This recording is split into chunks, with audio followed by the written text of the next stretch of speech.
ఆయన పుష్పవాటికని పెంచితే 8 రోజులు ప్రచ్ఛన్న రూపాల్లో వచ్చి పువ్వులు కోసేశారు పద్మావతి శ్రీనివాసులు. పాపం 8 రోజులు కన్ను రెప్ప వెయ్యకుండా కాపలా కాశారు. అంత వృద్ధాప్యంలో అనంతాచార్యుల వారు ఎవరు పట్టుకుపోతున్నారా పువ్వులని. 9వ రోజున శ్రీనివాసుడికి కరుణ కలిగింది. ఎవడు పట్టుకుపోతున్నాడో చూపిద్దాం ఈయనకి అనుకున్నాడు. రాజదంపతుల వేషాల్లో వచ్చారు పద్మావతి శ్రీనివాసులు. వచ్చి ఆయన చక్కగా కనపడ్డ పువ్వల్లా కోసేస్తున్నాడు, ఆవిడ శిగలో పెట్టేస్తున్నాడు. ఆవిడ చక్కగా ధునోతుధ్వం తన్నస్థులిత దళితేంది వరవనం కదా, అందుకని ఆ పువ్వులన్నీ పెట్టించుకుంటోంది. చూశారు అనంతాచార్యుల వారికి కడుపు మండిపోయింది. ఎవర్రా వీళ్ళిద్దరూ నేను పెంచిన పూల చెట్ల పువ్వులు కోసేస్తున్నారని మార్నింగ్ వాక్ కని బయలుదేరి గోడకున్న కన్నంలోంచి పుల్ల పెట్టి కొమ్మలాగి పూలు కోసేసినటువంటి వాళ్ళని చూసి యజమాని మండిపోయినట్టు ఎవర్రా వీళ్ళు నా పువ్వులు కోసేస్తున్నారని స్వామి ఆ అనంతాచార్యుల వారు ఆగ్రహంతో పరిగెత్తుకొచ్చారు. వచ్చేటప్పటికి ఆయన అదృష్టం ఏమిటో తెలుసా అండి? దివ్య పురుష వైభవంలో వర్ణిస్తారు.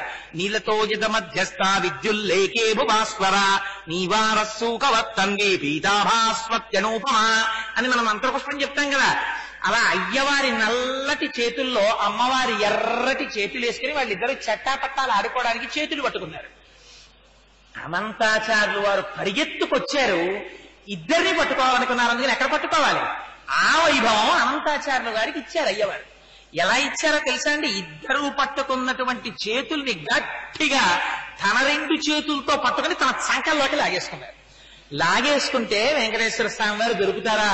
చిక్కడు సిరి కౌగిటిలో చిక్కడు సమకాది యోగి చిత్తాబ్జములం చిక్కడు శృతిలతి కావలి చిక్కెనతడు లీల తల్లి చేతన్ రోలన్ అంటారు పోతన గారు. ఆయన దొరకమంటే దొరికేవాడు ఆయన. జ్ఞానులచే మౌనులచే దానులచే యోగ సంవిధానుల చేతన్ పూని నిబద్ధుండగునే శ్రీనాథుడు భక్తి యుతుల చేతన్ బోలన్. భక్తికి లొంగిపోతాడు. అందుకని వెంకటేశ్వర స్వామి వారి చేతులు లాగేసుకుని పారిపోయారు. నిజంగా పారిపోయినప్పుడు అందం చూడాలండి, వర్ణిస్తారు మహానుభావుడిది. ఆ కదలిన బాహు పదముల కంకణ రమము చేత ఆ పరిగెడుతుంటేట ఆయన పెట్టుకున్న ఆభరణముల యొక్క ధ్వని ఘన కణ కణ కణమని ధ్వనొచ్చిందిట. ఆ చేతులకి ఏం తక్కువ ఆభరణాలు ఉంటాయేమిటి? ఆ నాగాభరణాలు, పెట్టుకున్న కంకణాలు, పాదాలకి పెట్టుకున్న మూపురాలు, నడువుకి పెట్టుకున్న వడ్డాణాలు, మెడలో వేసుకున్నటువంటి పెద్ద కౌస్తుభమాల, ఆ పెద్ద వనమాల, పెట్టుకున్న పెద్ద కిరీటం, చెవులకు పెట్టుకున్న పెద్ద పెద్ద ఆభరణాలు, ఇన్నింటితో స్వామి పరిగెడుతుంటే ఇంకో చంద్రుడు భూమి మీద పరిగెడుతున్నాడేమో అనిపించింది. పాపం ఈయన పరిగెడదామంటే ఈవిడ పారిపోతుంది. అందుకని ఈవిడ్ని గట్టిగా పట్టుకున్నారు. ఎవరికి దక్కుతుందండి ఈ అదృష్టం?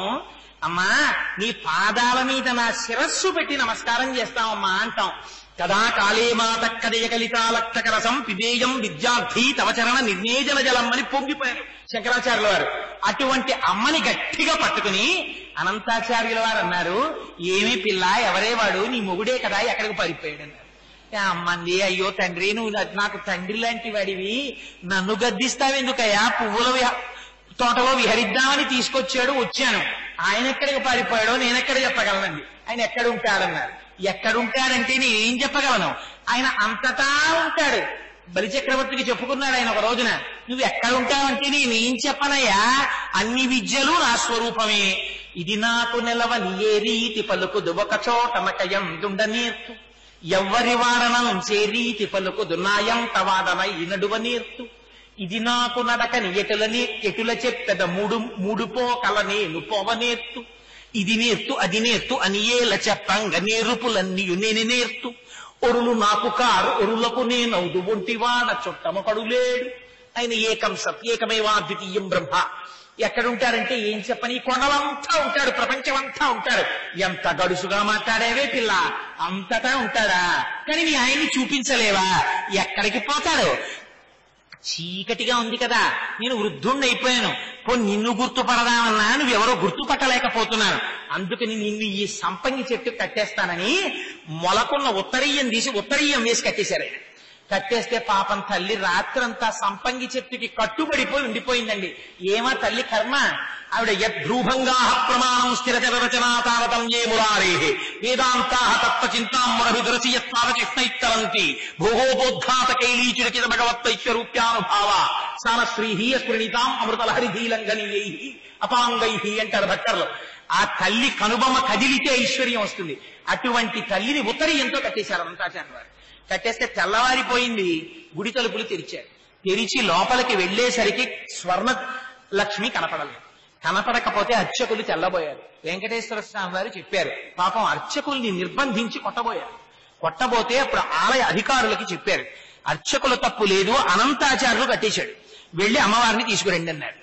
అంటే ఎలా తీసుకురావాలి?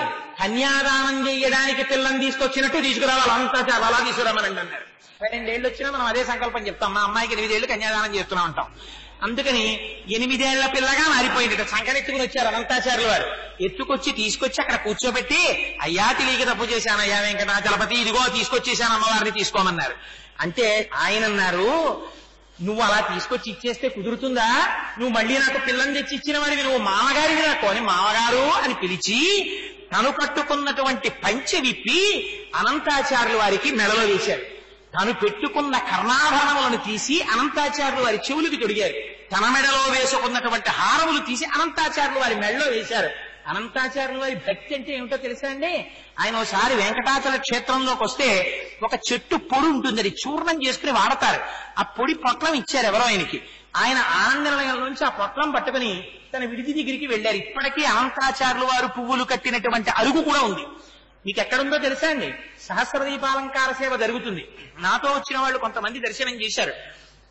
ఆ మాడవీధిలో సహస్ర దీపాలంకార సేవ జరిగేటటువంటి మాడవీధిలో మీరు తిన్నగా నడిచి ముందుకెళ్ళిపోతే ఆ మాడవీధి పూర్తయిపోయి ఇలా కుడి పక్కకి తిరిగిపోతుంది. మీరు ఇంకా మాడవీధిలో ముందుకెళ్ళిపోయి ఇంకా పక్కకి తిరిగితే పడగాంజనేయ స్వామిని హనుమన్నారు అక్కడ. ఆ మాడవీధి చివరకెళ్ళి ఎడం పక్కకి తిరిగారు అనుకోండి, వైకుంఠం క్యూ కాంప్లెక్స్ వెళ్లేటటువంటి దారిలో ఉంటుంది. ఇప్పుడు అక్కడక్కడ ఏం బోర్డులు కూడా లేవు.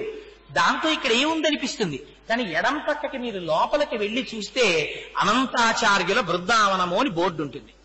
అందు లోపలికి మీరు ఎడితే ఇప్పుడు అక్కడ కొత్త కొత్త బిల్డింగ్స్ కడుతున్నారు. మీరు లోపలికి వెళ్లి అడిగారు అనుకోండి, ఒక చెట్టు చూపిస్తారు, ఒక బోర్డు ఉంటుంది, పెద్ద చెట్టు ఉంటుంది. ఇప్పుడు ఆ చెట్టు వాడిపోతోంది, అందులోంచి కొత్తది చిన్న చెట్టు పుడుతోంది. ఇప్పటికీ కూడా వెంకటాచలంలో స్వామివారికి కైంకర్యం చెయ్యాలన్న కోరికతో అనంతాచార్యుల వారు ఇప్పటికీ కూడా అక్కడ చెట్టుగానే ఉన్నారంటారు. వెళ్ళి ఈ మాట వెంకటాచలం వెళ్ళినప్పుడు తప్పకుండా దర్శనం చెయ్యండి. ఆయన కూర్చున్న ఇల్లు, ఆయన కూర్చుని పూలమాలలు కట్టిన అరుగు, ఆయన ఇప్పటికీ బృందావనంలో చేరిపోయినటువంటి చెట్టు, అవన్నీ ఇప్పటికీ ఉన్నాయి. ఆ చెరువు కూడా ఇప్పుడిప్పుడు తిరుమలలో అన్ని మారుస్తున్నారు కనుక మరికొద్ది రోజుల తరువాత అవన్నీ కనపడతాయో కనపడవో. వెంకటాచలం వెళ్లిన వాళ్ళు తప్పకుండా దర్శనం చేయండి. ఇప్పటికే కరిగొండ వెంగమాంబ గారు లాంటి మహాభక్తురాలి సమాధి తీసుకెళ్లి ఓ జూనియర్ కాలేజీలో పెట్టింది. ఇన్ని కోట్లున్న తిరుమల తిరుపతి దేవస్థానం ఇంతమంది ఐఏఎస్ ఆఫీసర్లు, ఎగ్జిక్యూటివ్ ఆఫీసర్లు చేస్తారు, ఇంతమంది పాలక బోర్డులో మెంబర్స్ గా పెడతారు. ఇందుకు మరి కరిగొండ వెంగమాంబ గారి లాంటి మహాభక్తురాలి సమాధి ఉన్న ప్రదేశాన్ని ఒక స్కూల్కి ఇచ్చేశారో నాకు ఇప్పటికి అర్థం కాదు. ఇప్పటికీ పాపం ఎవరైనా వరాహస్వామి కాటేజెస్ వెనకాతల స్కూల్లో ఉంది ఆవిడ సమాధి. లోపలికి వెళ్లాలంటే లోపల స్కూల్ నుంచి ఆ కుక్కలే తెలియక వెళ్ళారా పట్టుకుంటాయి.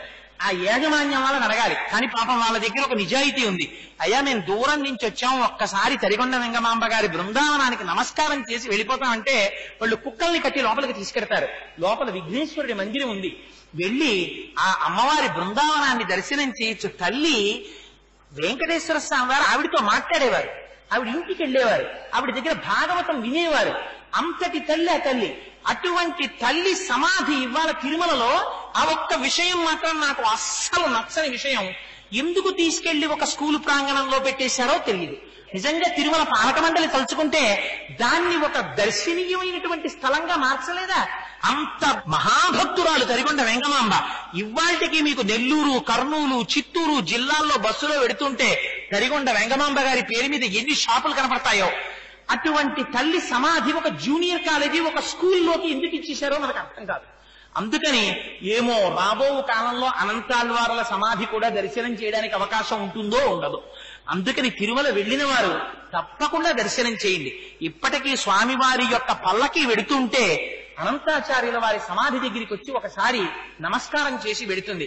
సరే, అందుచేత అదిగో ఆ అనంతాచార్యుల వారంటే అంత పరమపావనమై ఆయనతో సాంగత్యం అనుభవించిన వారు.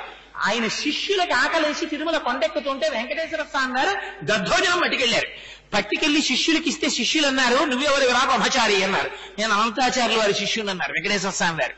అనంతాచార్యుల వారి శిష్యుని అంటున్నావు కదా, శిష్యులైన వాళ్ళు గురువు మీద చెప్పే ప్రార్థనా శ్లోకం చెప్పన్నారు. అనంతాచార్యుల వారి మీద ప్రార్థనా శ్లోకం చెప్పారు. ఎరా నువ్వు అనంతాచార్యుల వారి మీద ప్రార్థనా శ్లోకం చెప్పావు, మరి పరమాచార్యుల వారి మీద ఏదన్నారు? రామానుజాచార్యుల వారి మీద శ్లోకం చెప్పారు. చెప్తే అప్పుడు ఆయన పట్టుకెళ్లి నేను దద్దోజనం తిన్నారు శిష్యులు. తిని గురువు గారి దగ్గరికి వచ్చి, గురువు గారు మీరు పంపించిన దద్దోజనం అందిందండి, తినేసి పైకెక్కామన్నారు. నేను దద్దోజనం ఎప్పుడు పంపించాను రా మీకు అన్నారు. అంటే మీ శిష్యుడు పట్టుకొచ్చాడండి అన్నారు. నాకు శిష్యుడు లేడు, నేను పంపను లేదు, వెంకటాచలపతి రా మీకు పట్టుకొచ్చిన వారు అన్నారు. ఆఖరికి అనంతాచార్యుల వారికి ఒక రోజు తినడానికి అన్నం లేకపోతే వెంకటేశ్వర స్వామి వారు దధ్యోజనాన్ని లోపల నుంచి పట్టుకొచ్చి దగ్గర కూర్చుని పెట్టి వెళ్ళారు. అంతటి మహానుభావుడు, అంతటి వాత్సల్యమూర్తి వెంకటాచలపతి. ఇవాళ శుక్రవారం, అమ్మవారికి పరమ పవిత్రమైనటువంటి రోజు. అటువంటి రోజున మనం అమ్మవారి గురించి అయ్యవారి గురించి చెప్పుకున్నాం. అందున రేపు అన్నమాచార్యుల వారి సంకీర్తనలు వింటే చాలు అమ్మ అయ్య పొంగిపోతారు. నీరాజనం వినకుండా అసలు ప్రసంగంలోంచి లేవకూడదని పొరపాటు. అందుకని ఇంత విని, స్వామి నీకు దృష్టి దోషము కలగకుండుగాక, మేమింతసేపు నీ గురించి విన్నాం, మా కనురాపు తగిలి నీకేమైనా బాధ కలుగుతుందేమో తండ్రి, అలా కలగకూడదని నీరాజనం చెప్తాం. ఆ నీరాజనం చెప్పినప్పుడు కూర్చుని కైమోడ్చిన వారిదే భక్తి. అందుకే ఇంట్లో కొడుకు పుడితే దేవతార్చనకి నీరాజనం చేసేవాడు పుట్టాడని సంతోషిస్తారు. నీరాజనం చెప్తుండగా లేచిపోవడం అంటే నీ గురించి మాకేం సంబంధం లేదు లేవా అని చెప్పుకోవడం. అలాంటి వాళ్లతో ఆయన మాత్రం ఎందుకు పెట్టుకుంటాడు సంబంధం? అంత కఠినంగా మనం లేచిపోగలమా భగవంతుని సన్నిధానం నుంచి? మంగళహారతి విని వెడతారు. అందుకే నీరాజనం అవ్వకుండా లేవకూడదు, నీరాజనం అవ్వకుండా మాత్రం కదలకూడదు. రేపు శనివారం, రేపటి రోజున పద్మావతి శ్రీనివాసుల పరిణయాన్ని విన్నపం చేస్తారు. ఆ శనివారం నాడు పద్మావతి శ్రీనివాసుల పరిణయం విన్నంత మాత్రం చేత అపారమైన ఫలితాన్ని స్వామి కటాక్షిస్తాడు. అందుకు సర్వేశ్వరుడు సంతోషిస్తాడు. నా ప్రసాదం కోసం ఎలా కూర్చున్నారా వీళ్ళు అని. ఆ ప్రసాదం లోపల మనస్సుగా మారి అనుగ్రహాన్ని కటాక్షిస్తుంది. అందుకే ప్రసాదాన్ని విడిచిపెట్టి వెళ్ళకూడదు, నీరాజనం వినకుండా లేవకూడదు.